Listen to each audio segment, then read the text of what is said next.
শুভ সকাল বন্ধুরা, সবাই কেমন আছো? আশা করি ভালোই আছো। কাছে কিংবা দূরে যে যেখান থেকে এই মুহূর্তে আমার ভিডিওটি দেখতেছো, সবাইকে নমস্কার ও অনেক অনেক ভালোবাসা।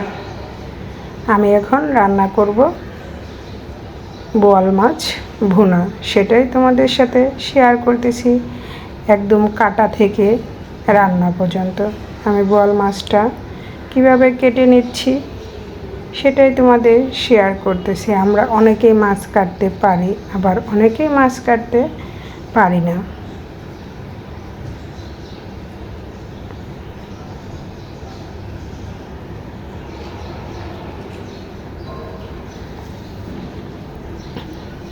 আমি কিভাবে কাটতেছি সেটাই তোমাদের সাথে শেয়ার করলাম। বোয়াল মাছটা কাটা হয়ে গেলে আমি লবণ হলুদ দিয়ে মাছটাকে ভালো করে ধুয়ে নেব।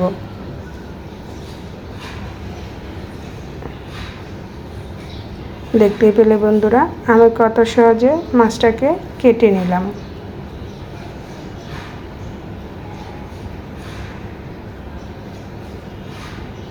আমার মাছ কাটাটা কেমন হলো অবশ্যই কমেন্টস করে জানাবে।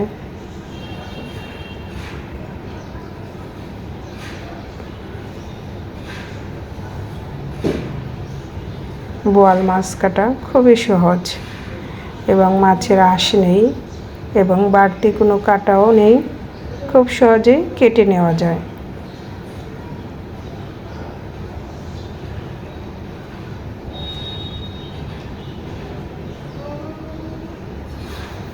এভাবে মাছটা আমি কেটে নিলাম।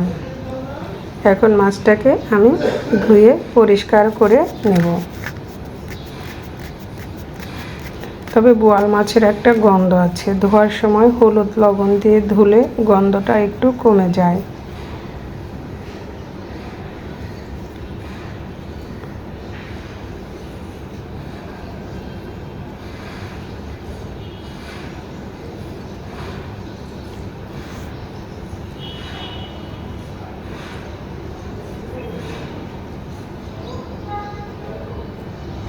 মাছ আমি ধুয়ে নিয়েছি। এখন হলুদ মরিচ গুঁড়া লবণ দিয়ে মাছটাকে ভালো করে মেখে নিচ্ছি। এদিকে চুলায় প্যান বসিয়ে দিয়েছি, প্যানটা ভালো করে গরম করে নেব।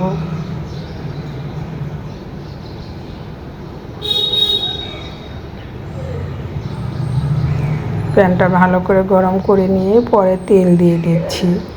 আর আঁশ ছাড়া মাছ দেখা যায় ভাজতে গেলে ফুটে যায়, এর জন্য আমি আগেই দিয়ে দিলাম অল্প পরিমাণ লবণ আর হলুদ গুঁড়া দিয়ে তারপরে মেখে রাখা মাছগুলো দিলাম। এভাবে যদি মাছ ভাজার আগে আমার এই টিপসটা ফলো করো, দেখবে একদম কোনো তেল ছিটবে না এবং সুন্দর ভাজাও হবে। কারণ বোয়াল মাছ ভাজতে গেলে তেল ছিটে আসে।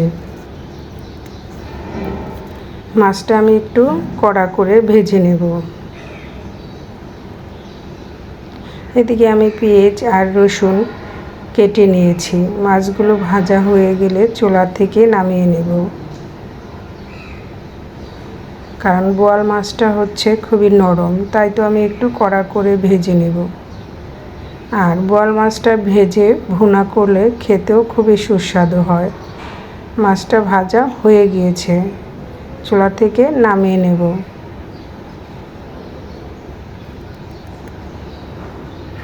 আমি চুলা থেকে মাছটা নামিয়ে নিচ্ছি।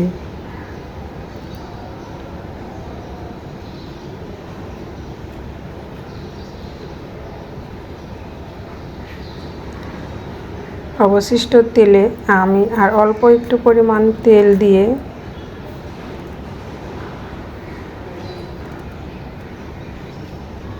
দিচ্ছি গোটা তেজপাতা, গোটা জিরা, আর দিয়ে দিব কেটে রাখা পেঁয়াজ রসুন। এখন এটাকে একটু ভালো করে হালকা বাদামি কালার করে নেড়েচেড়ে ভেজে নেব। দিয়ে দিলাম স্বাদ মতো লবণ।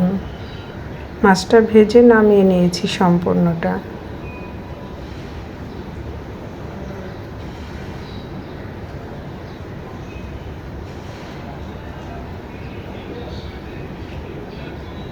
আর এখন দিয়ে দিব ফ্রোজেন টমেটো। আমি ডাইরেক্ট ডিপ থেকে বের করে দিয়ে দিলাম, সাথে দিলাম কাঁচামরিচ এবং হলুদ গুঁড়া, দিয়ে দিব শুকনো মরিচের গুঁড়া, আর দিয়ে দিব ধনিয়ার গুঁড়া। ধনিয়ার গুঁড়ার সাথে জিরা, এলাচ, দারচিনিও আছে। সবগুলো উপকরণ দিয়ে এখন ভালো করে কষিয়ে নেব।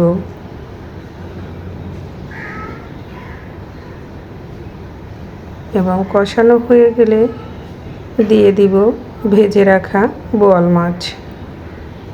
এই মশলাটা একটু ভালো করে কষিয়ে নিতে হবে, কারণ মশলাটা যত ভালো কষানো হবে খেতেও ঠিক ততটাই সুস্বাদু হবে। দিয়ে দিলাম ভেজে রাখা বোয়াল মাছ। এখন ভেজে রাখা বোয়াল মাছ দিয়ে 1 থেকে 2 মিনিটের মতো এভাবে নেড়ে চেড়ে একটু আবার কষিয়ে দিয়ে দিব অল্প পরিমাণ জল।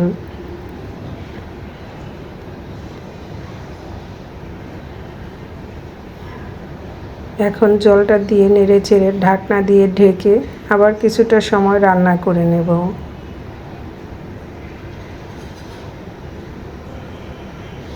ঢাকনাটা খুলে নিচ্ছি, আবার একটু নেড়ে চেড়ে দিচ্ছি। এখন দিয়ে দিব আবার অল্প পরিমাণ জিরা গুঁড়া,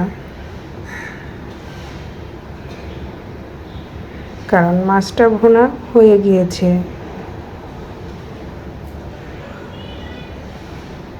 দিয়ে দিচ্ছি জিরা গুঁড়া। জিরা গুঁড়া দিয়ে নেড়ে চেড়ে চুলা থেকে নামিয়ে নেব।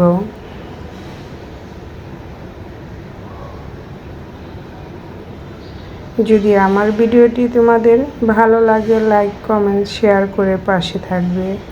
আর নতুন বন্ধু যারা আমার ভিডিওটি দেখতেছো, যদি তোমাদের ভিডিও দেখতে দেখতে কোনো অংশ ভালো লেগে যায় তবে চ্যানেলটা সাবস্ক্রাইব করে পাশে থাকা বেল বাটনটি অন করে দেবে, যাতে আমি এরকম কোনো আরও নতুন ভিডিও দেওয়া মাত্রই তোমাদের কাছে পৌঁছে যায়। সবাই ভালো থেকো, সুস্থ থেকো। তৈরি হয়ে গেল ঝটপট মজাদার বোয়াল মাছের ভুনা। আজকের মতো এখানেই শেষ করছি, আবার দেখা হবে।